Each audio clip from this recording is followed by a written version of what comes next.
Bonjour. Bonjour, monsieur. How you doing? I'm well, thank you. How are you doing, Jacques? I'm fine, great. So, do we do that in French or in English? No, no, I'm joking. We have to do that in English for all our friends joining in the event, Yes. because I'm just going to introduce quickly the event. So today we are going to talk about a lot of different things. Most of the time I have students from the Dubbing Academy, so we talk a lot about the Dubbing Academy. But you are not graduated from the Dubbing Academy, but you are using the tools that we promote in the Dubbing Academy, and you are already an actor, so you don't need to do the academy really. So you already know the job. Maybe I could teach. And so today we have for our episode number 13, we have Jean, and Jean Brassard is a Canadian, correct? You Yes, are French I Canadian. was born in Quebec You City. are born in Quebec City. Fantastic. And I know Montreal Oh, yeah? very well. I did a bunch of movies like that when I was at Warner, but Ah, Quebec City, I never been to Quebec City, you're and I've missing been. the best. Oh well, that's not what they told me in Montreal. What do they know in Montreal? We don't know nothing. I remember Montreal like 20 years ago when everybody was speaking French, and so practically no English in the city. And I returned like 15 years after, and I started to ask my way in French in the city, and people say, no, sorry, we don't speak French. Well, So I that's asked not to true. another person. People speak French in Montreal quite a bit. Exactly. Yeah, exactly. So you have more and more Anglophone in Montreal and less French. So it was a bit surprising to me, but. It's a very big, very heavy loaded subject. I'm sure it is. And one day you will explain to me why on the license plate of the cars you see "Je me Yes, souviens" or something like that. I Uh, remember. Je me souviens, yes. voilà, I Comment? remember. So I ask a lot of people, but I never got a consistent question, a consistent answer twice in a row. So maybe you have another version of "I remember," because I still don't understand what they remember. I So remember where I'm from. I I remember what I'm made okay, of. I remember, who am I? I remember who came before me. I remember my roots. I remember my connections. that's pretty cool, Yeah. actually. So it's a lot of things. They don't remember one thing. It's all Well, history, and it's very open, and you can make it your yeah, own.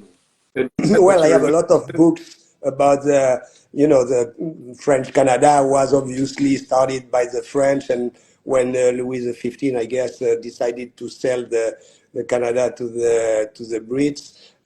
So I have a lot of books about the history, and it's a fascinating history of Canada and this little province that stayed French. Yeah, I mean, And and it's very lived in. It's very visceral for the Québécois. yeah, That's what. yeah, yeah, yeah. And also not only between the connection to France, but also, although we're here about talking about dubbing and about translations and about living in two languages, and this is something Exactly. that people, live on a daily basis in Canada, and the issues between the English Canada and the French Canada, and I mean we could spend the whole day talking about Yeah, that. and when you talk about dubbing, when you talk about voiceover, when you talk about translation, obviously the people already speaking two languages, they have a big advantage because their brain is not functioning the same way.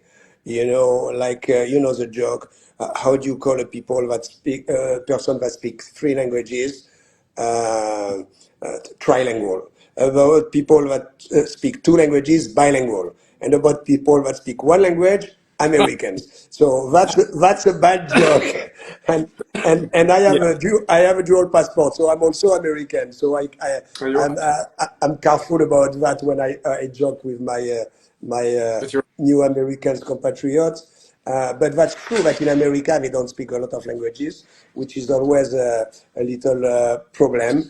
But in Canada, like right now, I'm in Barcelona, which is Catalonia, Yes. and There you go. and You know, the Quebecois and the Catalans have a lot in common. absolutely, because they are born with two languages, Uh, Catalan and Castilian.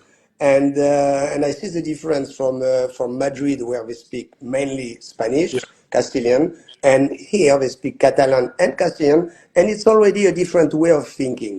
it Uh, is.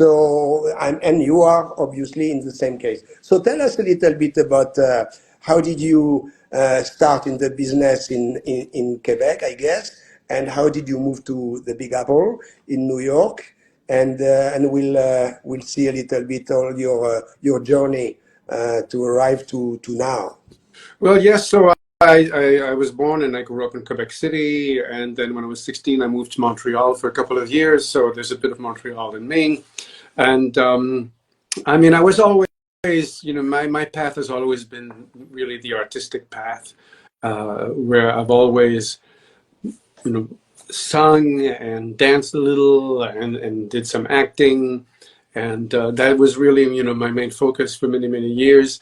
And when I was 21, I just thought I'd come down to, like for a couple of months, just go down the East Coast of the United States. And then I ended up in Boston. And when I was in Boston, I It's took some. called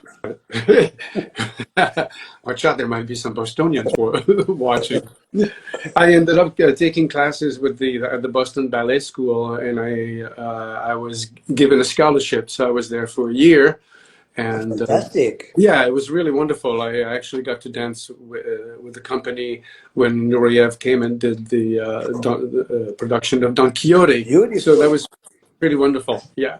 And then the friends that I made in Boston after my scholarship was over, two of my main friends were from New York, and Boston is a big college town, so they were studying there and coming back home to New York. And I was like, I wasn't quite sure what to do, so come with us.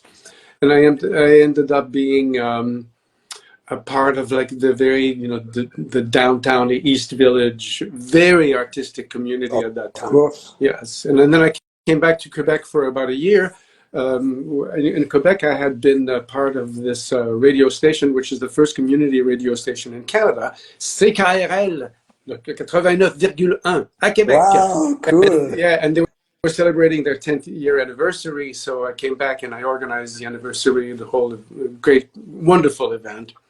And then I came back to New York, and I've been in New York ever since, which was basically since 1983. And you are right by saying that New York is really the creative part in the States compared to the West Coast, because when I moved from France to Yeah. LA, I moved to LA in 91, 92 to start a recording studio with some friends. Uh-huh.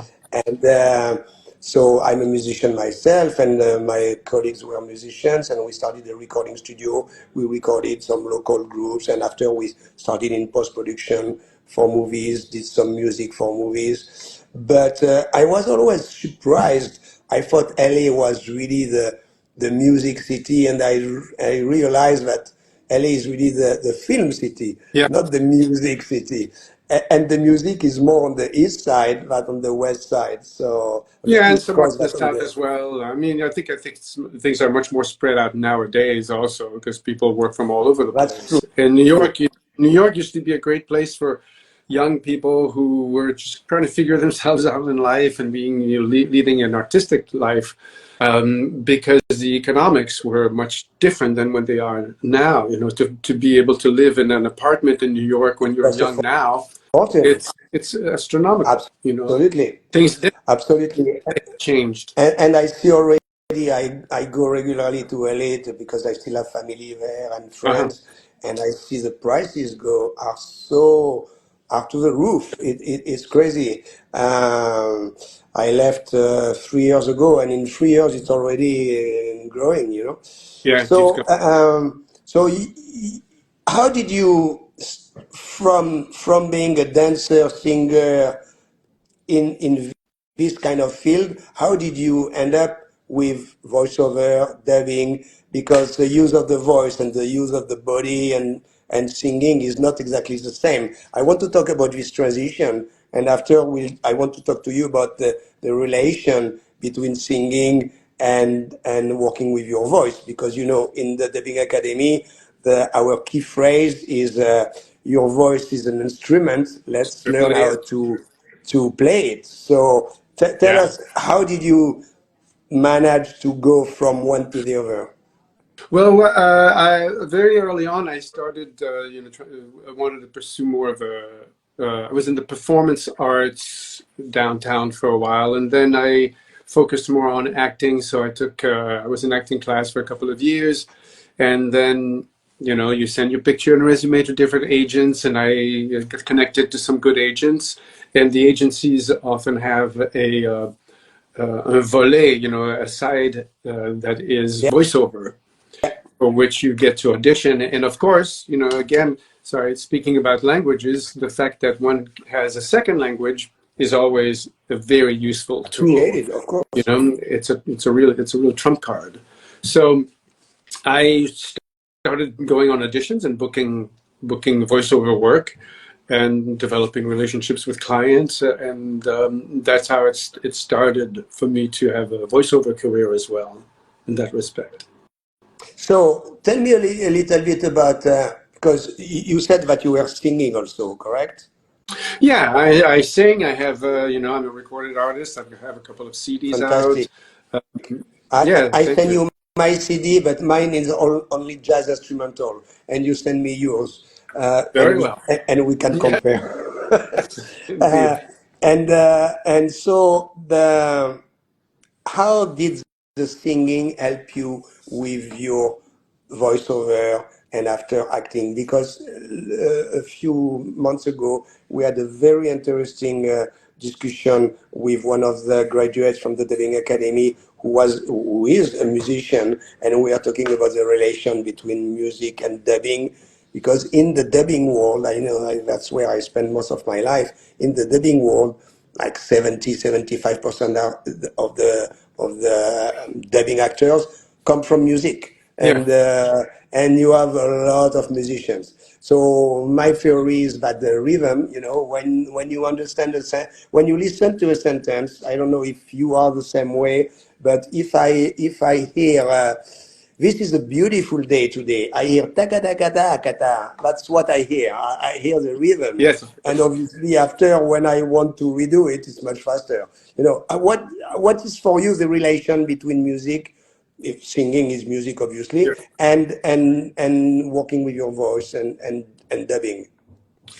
Well, I mean, it's all very connected. It's just a different way. Like you were, expressing about when you hear a sentence, you hear it musically. Of course, there's some contexts that lend themselves less to that. If you're doing a long narration of a e-learning project, it's ends up being less musical. But it certainly is all connected. First of all, to breathing. It's all it's all the source of the breath and how connected you are with your voice, and how you're able to relax your throat and your chest, and how you're able to bring air into your system, your whole body, Yeah, so the tone can exactly. come out. Yeah. Uh,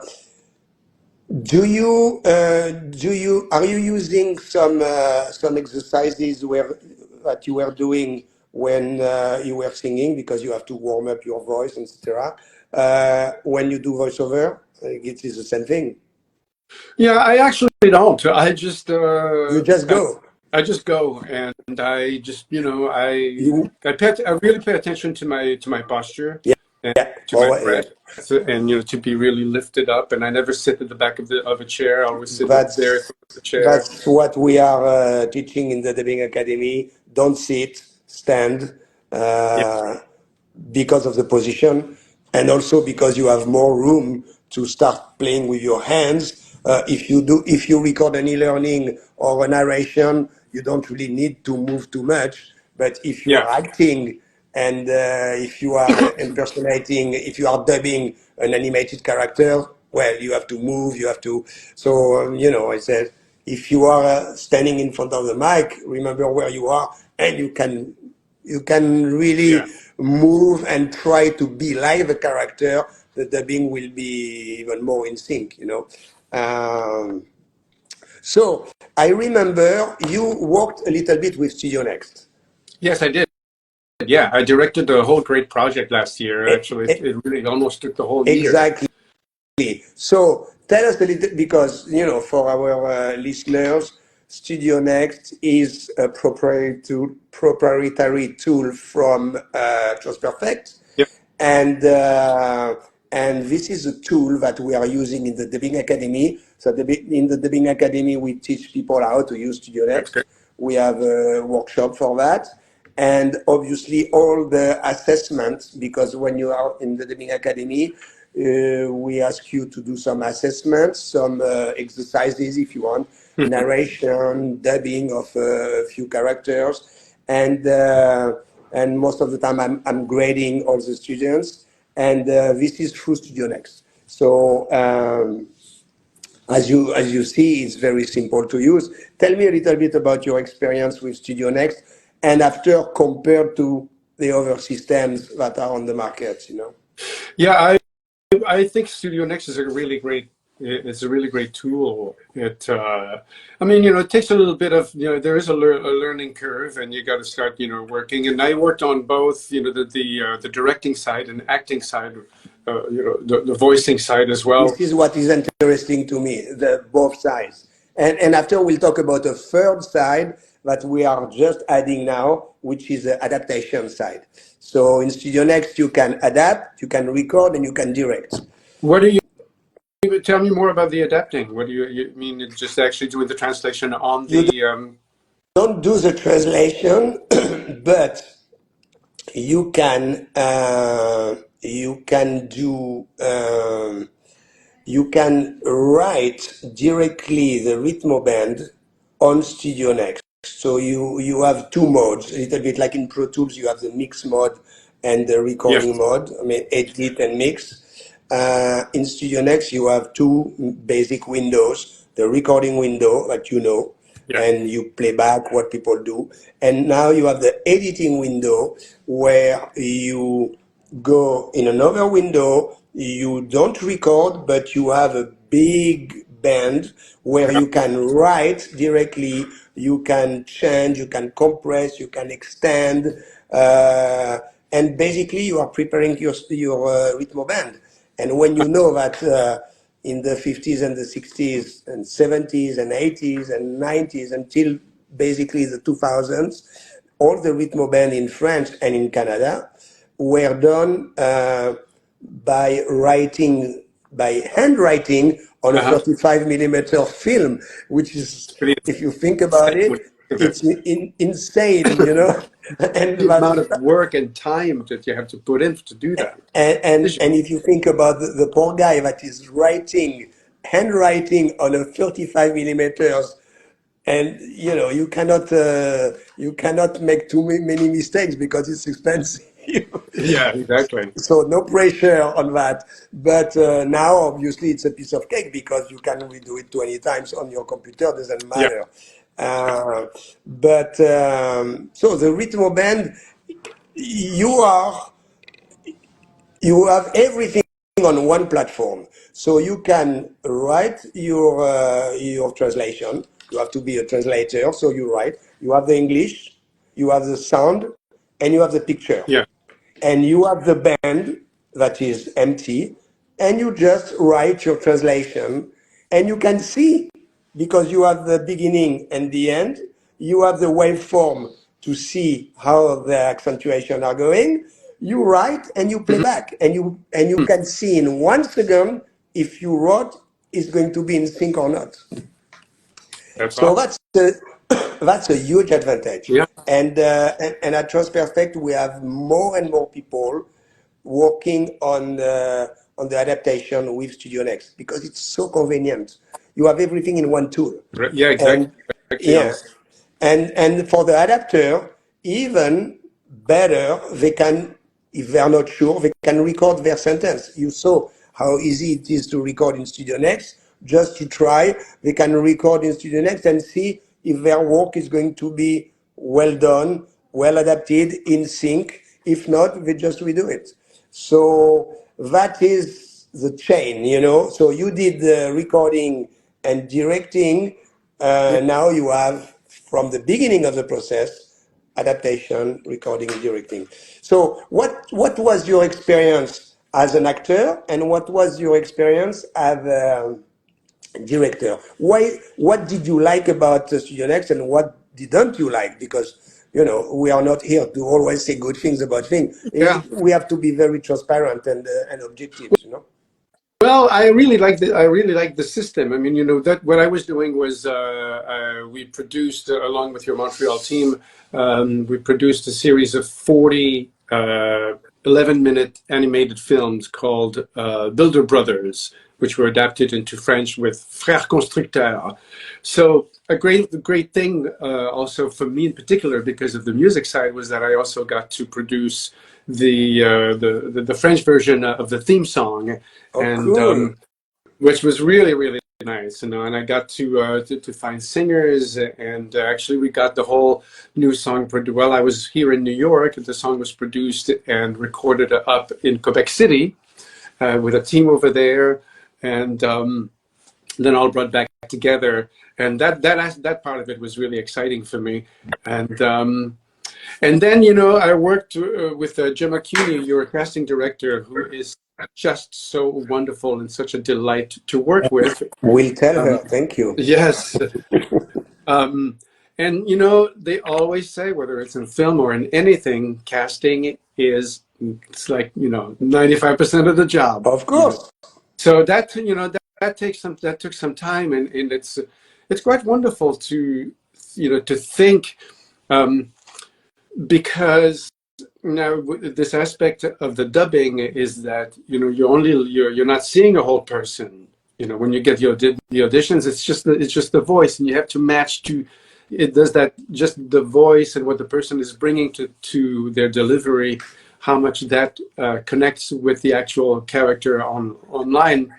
And the great thing about this series also is that it was all basically the stars of the show were five, six, like 5, 6 year old kids or 10-year-old kids. Ooh, that's So difficult. that's difficult. So of course, we were auditioning adult males for a while for the young boys parts, and we all were pushed aside because our voices don't work. So you end up, as is often the case, hiring women to do the young Like boys. everywhere in the world, Yeah. yeah. So that was, these are all like really interesting and fun challenges, and ones that's set, because we had people here in New York, we had somebody in Toronto, we had people in Montreal, people recording in different places. That's one of the beauties of not only today's world, but with Studio Next, is that everybody records from their home or wherever their studio is, and as the director, you just get to constantly go back, and when somebody has put their lines in You on play it. back. Yeah, I mean, so a lot of it ended up being also about organizing and constantly following up with actor, a lot of Correct. coordinating. So that's a part of the bit of the work that I was not really expecting. And that's also, it speaks about the importance, when you're working with teams, the importance of accountability. How, I need to be accountable to you, and you need to be accountable to me, because our Correct. focus is always, as in anything, is the product. Whether it's a play, whether it's a movie, whether it's it's the piece that's being dubbed.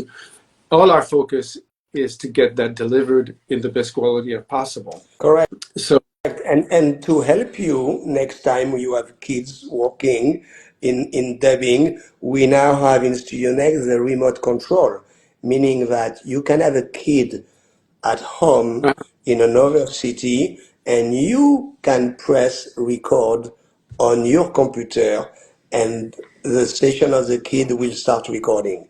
So the kid ah, can read. Yeah, that's that's a why we great did thing. that. Yes, because for the kids sometimes it's difficult to do Yes. two things at the same time. So That now the definitely an director, improvement. That's an yes, improvement because there was one thing that was missing at times where it felt like, I wish we could just actually execute the session together as opposed to the back, exactly, it eliminates the back and forth between, sending notes and saying, no, we do it like that. And then you get exactly. like, it's not quite what you wanted. So you can be in your place and you are operating the machine. So you are controlling his computer and you press record and the kid can start recording. So that's cool. That's really cool. Yeah. And we did that specifically for kids. So Well, that's I think it's useful for especially when you're starting, if you're starting a new project that's going to, go on for a while. There's like a little period of adjustments for the actors, whether they're kids or not, where it's really good to be working together. And then, there can be more space. Tell me a little bit about the difference between a director if you did direction, the classic direction in a studio, so you are working with an actor in a recording studio, and the direction in Studio Next, which is a little bit different. Because in Studio Next, you have more this concept of playing back, listening after the fact what people do. You can be live with the actor, but most of the time, because a lot of actors can record at the same time, which is Yeah, why it can go faster. You cannot divide yourself in five with five actors, so you have to do one after the other. that's a So lot of work. exactly. So how did you pass from direction to Studio Next direction, which is a little bit different? Well, yeah, it is different because basically it's a lot of it becomes more of a reviewing job, uh, Correct. once you have, again, at the beginning you set the parameters, you set, the quality of this character, and also oftentimes, people, the talent will play different characters and within an episode, their two or three characters might be interacting with each other, and so you have to set, the differences very clearly so that the listener is not confused, or the people who's watching the show is not confused with all of that. But after that, yes, it's a bit lacking in the sense that you don't get to work live with the person, and it's a constant of back and forth of writing emails, or because also you can, in the chat section of or in the notes and messages section of Studio Next, that too is not really, it's not really like a live chat where you can say, okay, well, we're scheduling a session with so and so from 1 to 2 today, and then we'll both be on the session, and as You, you, recording I you can, could send. do that Yeah, actually, you know that. You could if you want, but you yeah, cannot do it with all the actors at the same time. You have to but pick that's one. the thing. Yeah, yeah. And I mean, in some cases, for example, like in the series we had a set of twins. The leads were two young boys, and there's a lot of interaction between the two of them. And it would have been really nice to have the two actresses who worked together, to have it as a go to just go through a scene together. And I think that would have informed. We had a set of really wonderful, very talented people, but that's something that I missed as well. That is also very different from recording a session in a studio, Correct. where you have the people, two or three people in the booth with their heads. That's my headphones. Yeah, yeah, yeah. No, um, no, absolutely, you're right. I spent a lot of time in Asia when I was at Warner, and especially in Japan and China. China for different reasons, but Japan because real estate is so yeah, expensive. yes, Most of the time, I did the big movies for Warner with six actors around the table, and everybody has a mic, and yeah, after and everybody records on Pro Tools. So you have one engineer operating the record and play, and another engineer doing only the levels. yeah, So right, the one engineer is doing all the levels, adjusting each line per character. So if you have six people around the table, you have six faders to adjust the level, and the other engineer is doing play, record, going Yeah, back, etc. And it's like a ballet. It's really like a ballet. It's really fun to watch. there's a Uh, great, yeah, there's a great but, point. but The obviously, when one is making a mistake, everybody has to redo it yeah, well, because there is leakage between all the microphone around the table. So sure, yeah. you know. Hey, I want to take a second to say hello to all the people who are joining us here. There's a whole bunch of people so there's some great friends who are here with us and people in the business. So it's really Please exciting to be able say to hello to everybody. share some thoughts and exchange with you. And thank you very much for joining this moment on Instagram with us. Oh, we really do. And I know we have a common friend with Kip, Kip, Kip, yes, he said to Kip say in New hello. York. I spent a Exactly. lovely time with him and if he's listening, hi Kip, in Cannes at the MIPCOM. Yeah, And we had common friends, so we spent a lot of time talking about music, obviously, because, he's a great music producer. he had a band, and His son is a great singer. absolutely. So that was always good to talk about music, and you always come back to music when you are in the dubbing business. So it's very funny. Uh, Listen, tell me a little bit about your audiobooks. So you recorded a lot of audiobooks. I Yeah. understand. How do you approach that? You do some meditation before you No, start I read the because book. we are First, read the book. we are not talking about acting there. We are But you talking are. about We are yeah, absolutely but talking about it. it's not the same acting as in animation or live action. So how do you approach reading a book? And just before you start, just one hi to Ratna in India because Yes, hi, Ratna Ratna. did the dubbing academy contest. You know, we had the dubbing academy contest, and it was a fantastic job. So Hello, the Ratna. yeah, so we gave to Ratna the award of the Academy, Dubbing Academy contest for this year, and he did. I mean, it was really a fantastic job. So Congratulations. yeah, that was really cool. So I'll tell you about audiobooks. Yeah, tell me about audiobooks. So, well, there's there's different genres, of course, that you can read, but what I mainly do is fiction.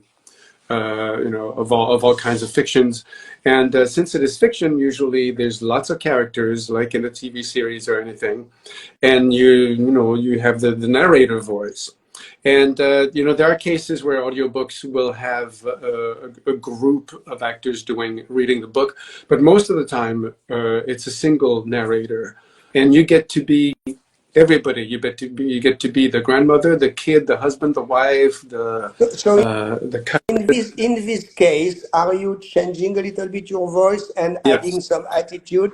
Yeah. Because this reminds me a little bit how the voiceover job started in Russia and Poland in the 50s. We call that lecturing. So in Russia and in Poland, in most of the Eastern European countries, you have the movie and you hear the original sound of the movie, and you have a voice on top, voice over, which is sometimes very flat, sometimes with a little bit of action, but most of the time not much, because you still have at the same time the sound of the movie. So people have just the narration in their language, and they hear all the emotion through the original on top of it. So Well, but it's that's very different. yeah, That's a exactly. very different experience. So So this is very flat. Now you are telling us that for the audiobook, you are impersonating the characters. for example, there's a narrator, the narrator starts telling the story about this family and they're traveling and then setting up the scene where they're going to go camping and then they sit by the fireplace and then they make a fire at night and they have a little, they cook hot dogs or whatever. And then you have the scene. And in the scene, there's five characters. There's three kids and two parents. And then there's, a guard that walks by. And so oftentimes, in the book, it doesn't necessarily always say, said the father or said the Yeah, guard or said. So you have to distinguish between each of the characters. And that's part of the great joy where it really, really stretches you out. And oftentimes you're like, oh my God, so it all sounds the same, but it's also, it really helps you develop your character. And often the character is not so much in, changing the voice like this because this is the way I am, exactly. but it really comes from the essence of, what you're feeling about who the kid is and the Yes, energy of exactly. each person. I don't Because know, I can't tell you. a good voice characterization with the wrong attitude, it's meaningless. So Yeah. you have to have both. And in fact, most of the time we recognize voices, we recognize people more from their way of talking, their Yeah. prosody, their attitude, than the voice itself. Yeah. I mean, and also there's many ways that some like rhythm pace is very can be very different. Accents, you get to learn to do all kinds of accents that you're like, whoa, I'm not sure that I can do. And a Dutch accent and a Chinese accent and an Irish and a French Canadian and all of that. So, and the other part of audiobooks is that they're books. So I mean, you may have some short books, but an average book has between it's 350 and 400 a pages. lot of lines. So it's Yeah. a lot, it's the long stretch. And, it's funny because I'm also, part of my career has been as an announcer for WWE, which is, the World Wrestling Entertainment. Yes, I And saw that and that's amazing because how do you comment on that? You have to be as enthusiastic as the people in the crowd. Absolutely, absolutely, and you have to generate a lot of energy, and like sometimes, you're in an arena that has anywhere between 10 to 50,000 people, and you're at the table, and you have your headsets and your mic here, and you're announcing with your partner for like about 3 hours, 4 hours sometimes, Oh, nonstop. Just and this is not scripted. There's no of course, script, of so course. you say what you see basically. Yeah, And that's another part of story. You're the ones telling the story. You're storytellers in that aspect too. And so that is like very loud with tons and tons and tons of people around. And then you go the next day, you walk into an audiobook studio and you're all by yourself. And all the people that you hear, all the people are in your head as opposed to being out there, and you have to convey them. But that's it's a lot of stamina because you can be in the booth for like 6, 7, 8 hours a day for like a whole wow. week, for example.